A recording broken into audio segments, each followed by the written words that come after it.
Ya, saya ucapkan selamat pagi dan selamat berhari Minggu. Haleluya, luar biasa. Kita merasakan hadirat Tuhan yang luar biasa dalam penyembahan pujian. Dan saatnya kita akan mendengarkan firman Tuhan yang berbicara bagi kita pada pagi hari ini. Sesuai tema yang pernah saya sampaikan dalam grup kita, bahwa hari ini kita mendengarkan renungan firman Tuhan tentang tema ya hidup yang berkenan kepada Tuhan. Nah, Bapak Ibu Saudara, sesuatu hal kerinduan Tuhan bagi kita supaya hidup kita adalah hidup yang berkenan. Apa artinya hidup ini kalau kita tidak dikenang oleh Tuhan? Apalah artinya suatu ibadah yang megah, yang meriah dan luar biasa Bapak Ibu Saudara, dan ujung-ujungnya tidak dikenang oleh Tuhan. Dan oleh sebab itu kita mencari perkenanan Tuhan itu dalam seluruh aspek hidup kita. Ya, kita mencari perkenanan Tuhan. Saya percaya kita datang di tempat ini adalah satu unsur, yaitu untuk supaya Allah memperkenankan kita untuk hidup di dalam, ya, di hadapan Tuhan selama kita masih ada di dalam dunia ini. Itulah sebabnya Bapak Ibu Saudara, pada kesempatan ini kita harus menyedengkan telinga kita untuk mendengarkan firman Tuhan, supaya melalui firman Tuhan ini mengubahkan kita, mengubahkan apa yang tidak mungkin menjadi mungkin, mengubahkan seluruh aspek hidup kita menjadi pribadi yang benar-benar berkenan di hadapan Tuhan. Oleh sebab itu, di dalam kesempatan ini saya mengajak seluruh jemaat untuk membuka Alkitab kita, dan boleh juga di atas layar ini ya boleh menampilkan 1 Yohanes pasal yang kedua. Kita mulai dari ayat yang ke-7 sampai dengan ayat yang ke-17. 1 Yohanes pasal 2, kita mulai dari ayat yang ke-7 sampai dengan ayat yang ke-17 dalam perikop perintah yang baru. Kalau Bapak Ibu Saudara sudah menemukannya, maka sekali lagi dengan hormat saya jemput kita bangkit berdiri. Ya, silakan Ibu. Kita baca secara berbalas-balasan ayat yang luar biasa ini. Saya ayat yang ke-7, Bapak Ibu Saudara nanti ayat ke-8, dan terus kita berbalas-balasan. Dan ayat yang ke-17 nanti kita baca bersama-sama dalam perikop perintah yang baru. Saudara-saudara yang kekasih, bukan perintah baru yang kutuliskan kepada kamu, melainkan perintah lama yang telah ada padamu dari mulanya. Perintah lama itu ialah firman yang telah kamu dengar. Namun perintah baru juga yang kutuliskan kepada kamu telah ternyata benar di dalam Dia dan di dalam kamu, sebab kegelapan sedang lenyap dan terang yang benar telah bercahaya. Barang siapa berkata bahwa ia berada dalam terang, tetapi ia membenci saudaranya, ia berada di dalam kegelapan sampai sekarang. Barang siapa mengasihi saudaranya, ia tetap berada di dalam terang, dan di dalam Dia tidak ada penyesatan. Tetapi barang siapa membenci saudaranya, ia berada di dalam kegelapan dan hidup di dalam kegelapan. Ia tidak tahu kemana ia pergi, karena kegelapan itu telah membutakan matanya. Aku menulis pada kamu, hai anak-anak, sebab dosamu telah diampuni oleh anak-anak. Aku menulis kepada kamu, hai bapak-bapak, karena kamu telah mengenal Dia yang ada dari semula. Aku menulis kepada kamu, hai orang-orang muda, karena kamu telah mengalahkan yang jahat. Aku menulis pada kamu anak-anak, karena kamu mengenal Bapa. Aku menulis pada kamu hai bapak-bapak, karena kamu mengenal Dia yang ada dari dalamnya. Aku menulis pada kamu hai orang-orang muda, karena kamu kuat dan firman Allah diam dalam kamu, dan kamu telah mengalahkan yang jahat. Janganlah kamu mengasihi dunia dan apa yang ada di dalamnya. Jikalau orang mengasihi dunia, maka kasih akan Bapa tidak ada di dalam orang itu. Sebab semua yang ada di dalam dunia, yaitu keinginan daging dan keinginan nafsu, serta kemurahan hidup, bukan berasal dari Bapa, melainkan dari dunia. Bersama-sama ayat 17, 1-2 ya. Dan dunia ini sedang lenyap dengan keinginannya, tetapi orang yang melakukan kehendak Allah tetap hidup selama-lamanya. Haleluya. Silakan duduk Bapak Saudara, Tuhan memberkati kita sekalian. Rasul Yohanes menuliskan ini kepada kita. Bahkan dikatakan tadi, aku menulis kepadamu bapak-bapak, aku menulis kepadamu anak-anak muda. Ini berulang kali disampaikan kepada kita. Dan dikatakan bahwa perintah ini bukan perintah yang lama yang saya sampaikan, tapi adalah perintah yang baru yang telah pernah kamu dengar. Dan perintah baru itu, apa yang dikatakan di sana adalah engkau harus saling mengasihi satu dengan yang lain. Karena ini adalah perintah Kristus, Bapak Ibu Saudara.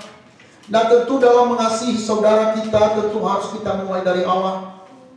Sebab barang siapa yang tidak mengasihi Allah, kata firman Tuhan, terkutuklah ia. Itu yang dikatakan oleh Rasul Paulus. Oleh sebab itu, setiap kita, orang-orang yang percaya kepada Kristus, kita wajib mengasihi Tuhan. Dan sebagai wujud kita mengasihi Kristus adalah kita bisa mentransformasikan kasih itu kepada dunia ini. Kita mengasihi saudara kita. Nah, saya melihat bahasa asli daripada saudara itu bukan berarti hanya berbicara tentang saudara yang dilahirkan satu kandungan atau satu ibu dengan satu bapak. Tetapi yang dimaksud dengan saudara di sini adalah bisa bermaksud adalah saudara kita seiman, saudara kita dalam satu jemaat, saudara-saudara kita yang percaya kepada Kristus. Kita harus saling mengasihi satu dengan yang lain sebagai wujud daripada kasih kita kepada Allah. Perhatikan, saya ulangi dalam ayat ke-7 tadi berkata, saudara-saudara yang kekasih, bukan perintah baru yang kutuliskan kepada kamu, melainkan perintah lama yang telah ada padamu dari mulanya. Perintah lama itu adalah firman yang telah kamu dengar. Namun perintah baru juga kamu kutuliskan kepada kamu, telah ternyata benar di dalam Dia dan di dalam kamu. Sebab kegelapan sedang lenyap dan terang yang benar telah bercahaya. Perhatikan Bapak Ibu Saudara sekalian, dikatakan tadi bukan perintah baru yang kusampaikan, tapi perintah yang lama, yaitu firman Allah yang telah kamu dengar. Dalam kesempatan ini juga mari kita flashback. Pernahkah kita mendengar banyak firman? Saya percaya kita dilahirkan, di antara kita ada banyak yang dilahirkan dari keluarga Kristen yang sudah pernah kita dengar tentang firman Allah, mulai dari skala minggu, pada waktu kita kambing embe-embe, kucing meong-meong, ya. Tetapi ada banyak orang Kristen Saudara tidak hidup dalam firman Allah. Itulah sebabnya Rasul Yohanes mengulangi ini dan berkata, inilah perintah baru supaya kamu saling mengasihi satu dengan yang lain. Sebab barang siapa yang tidak mengasihi saudaranya, kata firman Tuhan, berarti dia masih ada di dalam kegelapan dan kebenaran tidak ada di dalam dia. Ini penting sekali Bapak Ibu Saudara. Kita boleh beribadah, boleh kita rajin melakukan ini dan itu untuk kepentingan kerajaan Allah. Tetapi ingat, satu wujud daripada apa yang kita kerjakan di dalam kerajaan Allah itu adalah mengasihi saudara. Mengasihi saudara. Mengasihi saudara berarti kita hidup di dalam terang. Barang siapa yang tidak mengasihi saudaranya, baik itu di dalam keluarga maupun dengan kita berjemaat, maupun kita adalah satu, ya Bapa, yaitu Kristus, Bapak Ibu Saudara, kita harus saling mengasihi. Barang siapa yang tidak hidup dalam kasih, berarti kasih Allah tidak ada di dalam dia. Kalau kita lihat di dalam pasal yang ketiga, ayat yang ke-20, dia berkata begini saudara, di dalam balik itu, ya, di dalam lembaran yang berikutnya, dikatakan dalam ayat 20, ya, 1 Yohanes pasal 3 ayat yang ke-20, dikatakan begini, ya maaf, ya, oh maaf, ayat pasal 4 ayat yang ke-20 dikatakan begini, jikalau seorang berkata, aku mengasihi Allah, dan ia membenci saudaranya, maka ia adalah pendusta. Karena barang siapa tidak mengasihi saudaranya yang dilihatnya, tidak mungkin mengasihi Allah. Garis bawah di sini, karena barang siapa tidak mengasihi saudaranya yang dilihatnya, tidak mungkin mengasihi Allah yang tidak dilihatnya. Ada banyak kita berkata aku mengasihi Allah. Apa betul kita sungguh-sungguh mengasihi Allah? Tetapi di dalam pihak yang lain kita sering membenci saudara kita. Mungkin itu di dalam saudara yang dekat, atau mungkin kira satu jemaat Bapak Ibu Saudara. Apakah kita sungguh-sungguh mengasihi? Bahkan lebih lagi dikatakan di sana, Bapak Ibu Saudara, kalau kita lihat dalam 1 Yohanes ini, dia berkata, Kristus telah mati bagi kita dan telah menyerahkan nyawanya bagi kita. Tetapi kita juga wajib untuk melakukan itu, untuk mengasihi saudara. Bahkan kita bisa memberikan nyawa kita hanya untuk mengasihi saudara. Ini luar biasa. Saya menemukan dalam Alkitab ini, Bapak Ibu Saudara, kita mencontoh kehidupan ke Kristus untuk mewujudkan kasih kita kepada saudara-saudara kita. Sebab kalau saudara kita mengasihi saudara kita, saudara, maka di sanalah kasih Allah akan berdiam di dalam kita dan kita dikenal oleh Tuhan. Karena tak mungkin kita bisa mengasihi Allah kalau kita tidak bisa mengasihi saudara kita. Saya tidak tahu sejauh bagaimana kita dalam kekristenan kita selama ini. Apakah kita hanya datang ke gereja melayani, tetapi sesungguhnya hati kita jauh daripada saudara kita. Tetapi itu semuanya dimulai dari Allah. Kita juga nggak mungkin mentransformasikan kasih Allah kepada dunia ini, kepada saudara kita, kalau kita tidak memulai untuk mengasihi Allah. Walaupun apa yang dikatakan 1 Yohanes, bukan kita yang mengasihi Allah, tetapi Allah yang mengasihi kita. Dan oleh sebab itu, karena Allah mengasihi kita, maka kita juga harus mengasihi saudara kita. Berarti merupakan suatu respon tentang kasih kita kepada Allah, yaitu kita responi dengan mengasihi saudara kita. Kita melakukan firman-Nya, kita melakukan perintahnya, dan perintah itu adalah untuk mengasihi saudara. Kalau kita lihat di dalam 1 Yohanes pasal 15, jelas dikatakan, inilah perintah yang baru yang kutuliskan kepadamu, hendak kamu saling mengasihi satu dengan yang lain, supaya dunia tahu bahwa engkau adalah murid-murid. Berarti hal yang pertama supaya hidup kita berkenan kepada Allah, yaitu kita memulai dari kita mengasihi saudara kita. Adakah kita memberikan perhatian kepada saudara-saudara kita dengan memberitakan Injil kepadanya? Mengasihi saudara itu bukan hanya diwujudkan dengan hepeng, dengan uang, tetapi dimulai kita memberitakan Injil kepadanya, bersaksi kepadanya, supaya dia kuat di dalam Tuhan. Kemarin saya khotbah di Wanita Betel Indonesia, saudara, bahwa ada 3 hal yang kusampaikan di sana, bagaimana supaya membentuk komunitas yang baik, baik dimanapun di dalam keluarga kita maupun di dalam kita berjemaah. Yang pertama adalah kita harus saling memperhatikan satu dengan yang lain. Kalau saya lihat itu dalam kitab Ibrani pasal yang ke-10 ayat 24 sampai dengan ayat 25. Bahwa kita saling memperhatikan dan saling mendorong dalam melakukan pekerjaan yang baik. Sehingga yang kedua tadi, yang kedua, untuk membuat komunitas yang baik dalam kehidupan percaya kita, pertama tadi saling memperhatikan, dan yang kedua adalah kita saling mendorong dalam berbuat baik. Jangan kita melihat saudara kita maju lalu kita menarik kakinya di bawah. Kita harus terus mendorong dia untuk berbuat baik. Kalau dia udah berbuat baik, terus berikan semangat, berikan motivasi kepadanya supaya dia terus hidup dalam untuk berbuat baik. Jangan kita lihat saudara kita udah maju lalu kita mengunci dia, kita bilang, alah, paling dia juga itu nyolong, paling juga dia melakukan ini dan itu. Kita membicarakan orang lain dalam kemajuannya. Seharusnya kita mendorong dan kita juga berpacu, ya, untuk bersama-sama berlomba-lomba untuk melakukan hal yang baik dan yang berkenan kepada Tuhan. Dan yang ketiga di sana saya katakan, kita saling menasihati. Kita saling memberi nasihat, bukan untuk saling menghakimi satu dengan yang lain.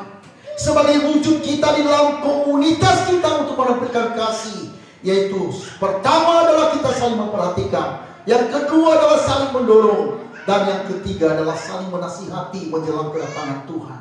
Kalau ada orang yang lemah, kita kuatkan dia dengan kata-kata yang membangun, bukan kata-kata yang menjatuhkan, yang membuat dia tidak bersemangat untuk mengasihi Tuhan. Mari kita perhatikan ini Bapak Ibu Saudara, dalam wujud di dalam komunitas kita dimanapun kita berada, sehingga di dalam komunitas kita berada, orang melihat Kristus dalam kita, karena kita saling peduli, saling memperhatikan, saling mengasihi satu dengan yang lain, sehingga terbentuk suatu komunitas yang baik dan yang berkenan kepada Tuhan.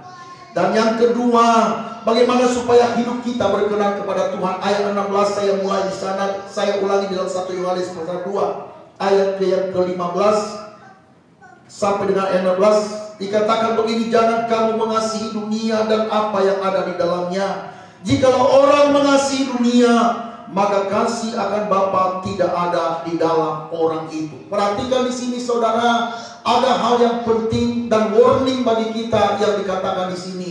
Jangan kamu mengasihi dunia. Mungkin kita berkata, bagaimana mungkin Pak Pendeta saya tidak bisa mengasihi dunia? Saya kan bekerja di dunia.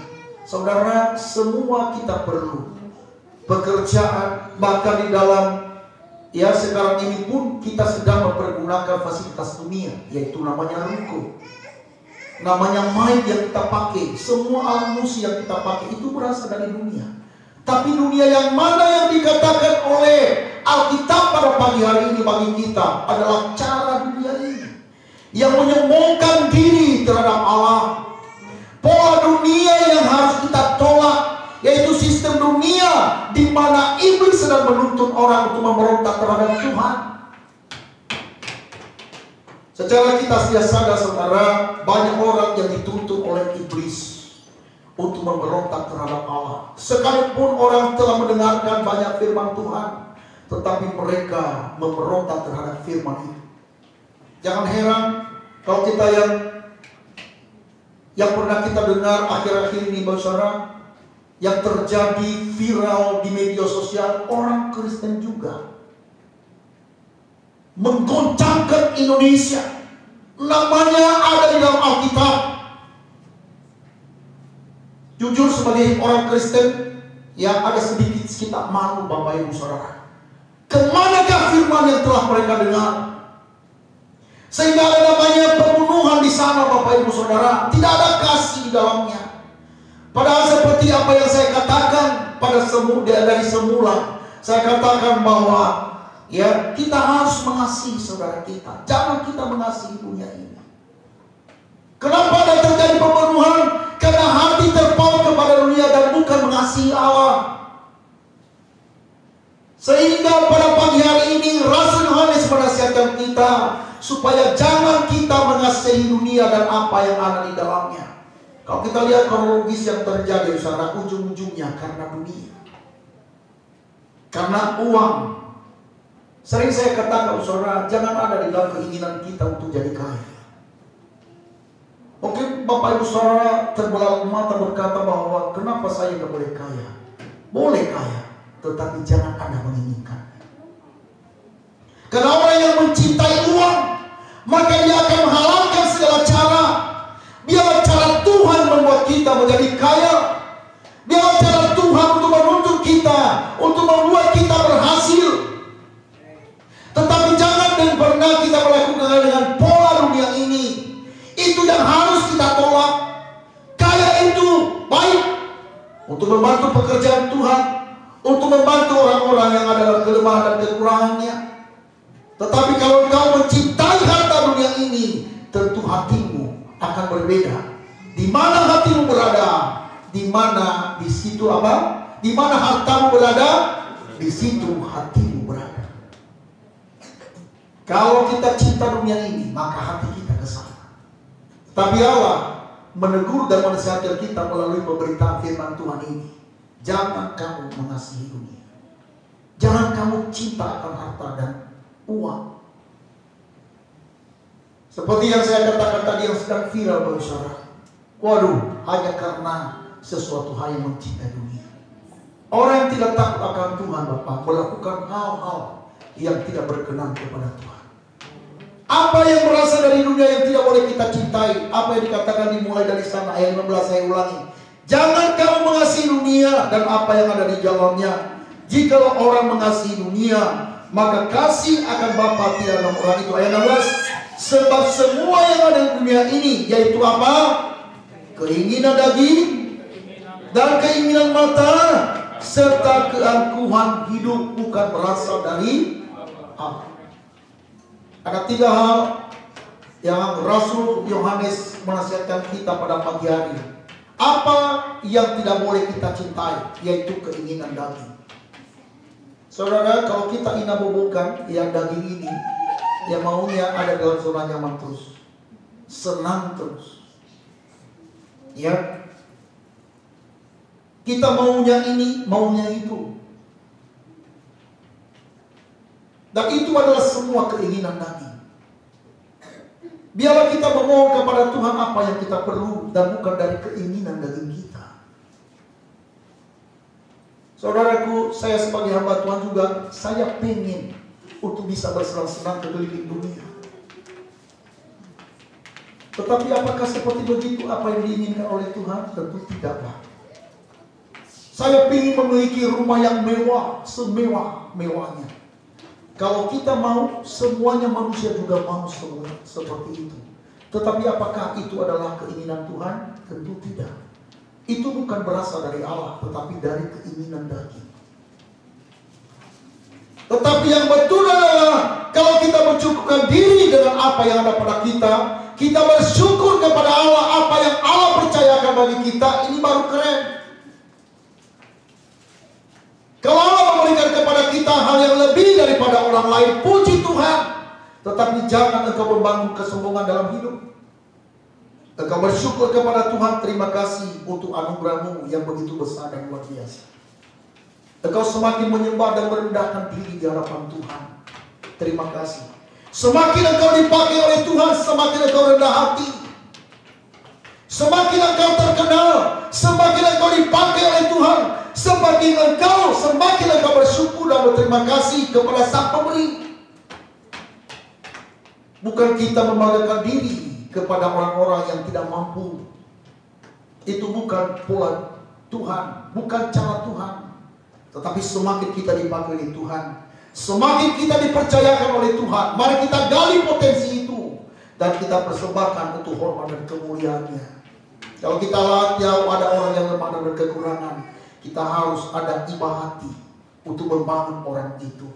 Baik itu mungkin dalam keadaan materi, maupun dalam kata-kata yang membangun iman percayanya, maupun firman Tuhan yang boleh kita dengar untuk membangun orang lain.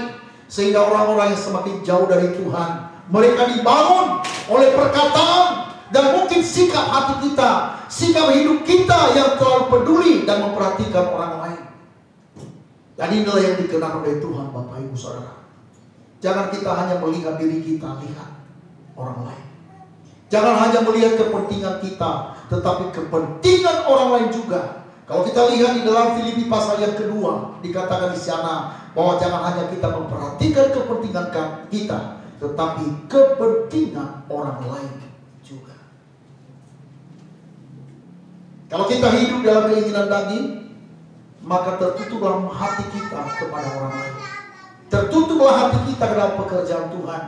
Tetapi kalau kita, keinginan-keinginan daging kita itu sudah mati, Bapak Ibu Saudara, maka saya percaya Allah akan menuntut kita kepada apa yang Dia kehendaki dalam hidup kita. Keinginan yang berikutnya adalah keinginan mata. Keinginan mata, semuanya apa yang kita lihat, semuanya kita mau. Kalau kita memanjakan semua mata ini, aduh, senangnya. Kalau perlu, tidak ada waktu lagi hari Minggu, Bapak Saudara. Kita mau berwisata kemana? Keinginan mata semua yang terjadi. Lebih baik kita jalan-jalan ke mall. Keinginan mata ini kita harus perhatikan, ya. Jangan sampai kita tertarik terhadap apa yang dilihat oleh mata. Keinginan mata ini menipu. Tetapi kalau kita memakai mata rohani kita, saudara, maka kita tidak mungkin tersesat. Kita akan dituntun oleh Roh Allah. Karena bukan mata jasmani kita yang menuntun kita, tetapi mata rohani yang dekat dengan Tuhan. Dan yang ketiga di sana, dunia ini, apa yang berasal dari dunia, yaitu keangkuhan hidup. Ya, saya ulangi dalam ayat yang ke-16. Sebab semua yang ada dalam dunia, yaitu keinginan daging dan keinginan mata serta keangkuhan hidup, bukanlah berasal dari Bapa, melainkan dari dunia. Keinginan keangkuhan hidup, keangkuhan hidup. keangkuhan hidup. Keangkuhan hidup ini tentu Bapak Ibu Saudara mungkin pernah dialami, tapi setelah kita mengenakan Kristus, kita tanggalkan semuanya itu. Ya, dan jangan pernah kita mau yang melakukan hal yang membuat hati Tuhan terluka oleh karena kita masuk dalam keangkuhan ini. Sama seperti yang saya katakan tadi saudara, semakin kita dipakai Tuhan, semakin kita rendah hati. Amin. Jangan kita pernah banggakan apa yang ada di dalam dunia ini. Satu hal yang kita banggakan, kita memiliki Tuhan yang luar biasa. Amin. Kita bangga memiliki Tuhan. Makanya kalau soal nyanyian atau penyembahan, selalu saya suka sekali untuk kebanggaan. Aku memiliki Tuhan yang luar biasa. Kau Allah yang besar, ajaib dan mulia. Kau Yesus yang selalu membuatku terpesona. Jadi bukan dunia ini kita terpesona. Kita terpesona kepada satu pribadi, Yesus yang luar biasa. Kita terpesona kepada pribadi itu. Dan bila warna kehidupan kita terpesona kepada satu pribadi, biarlah ini nyanyian di hati kita setiap waktu. Kita terpesona terhadap Tuhan. Dan jangan terpesona dengan apa yang ada di dalam dunia ini. Itulah sebabnya di ayat 17 berkata, dan dunia ini sedang lenyap dengan keinginannya. Tetapi orang yang melakukan kehendak Allah tetap hidup selama-lamanya.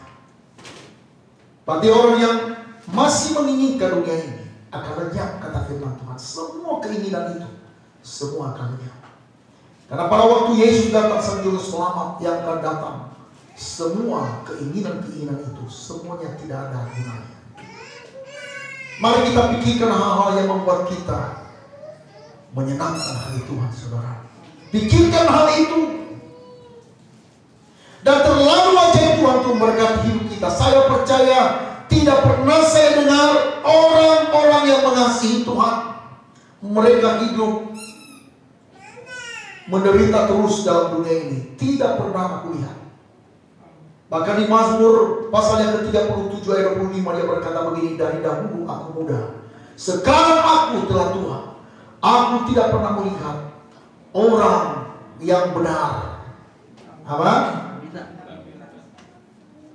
Anak cucunya meminta-minta roti atau meminta-minta makan. Tuhan tidak mungkin membuat itu, saudara. Asalkan kita hidup benar, tidak terpesona dengan dunia ini. Bukan berarti kita terpesona Tuhan lalu dunia ini, apa semua pekerjaan kita, tanggung jawab kita, lalu kita bekali semua, saudara. Bukan itu maksudnya. Kita harus bekerja seperti pernah saya katakan, saudara. Harus bekerja dengan keras. Tetapi jangan pernah terpesona dengan itu. Terpesonalah kepada Allahmu dan Allahku. Terpesonalah kepada Kristus, sang pemberi kasih karunia-Nya bagi kita. Sehingga kita akan melihat cara Tuhan untuk menolong kita dan membantu kita dalam segala kekurangan kita. Mari kita semakin hari menjelang kedatangan Tuhan, semakin kita cinta Tuhan.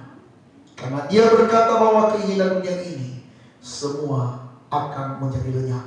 Tetapi orang-orang yang melakukan kehendak Allah tetap hidup selama-lamanya. Artinya bahwa bukan hanya pada hidup yang sementara ini, mereka hidup dalam arti bahwa kita hidup juga pada kekekalan di mana Kristus memerintah sebagai Raja.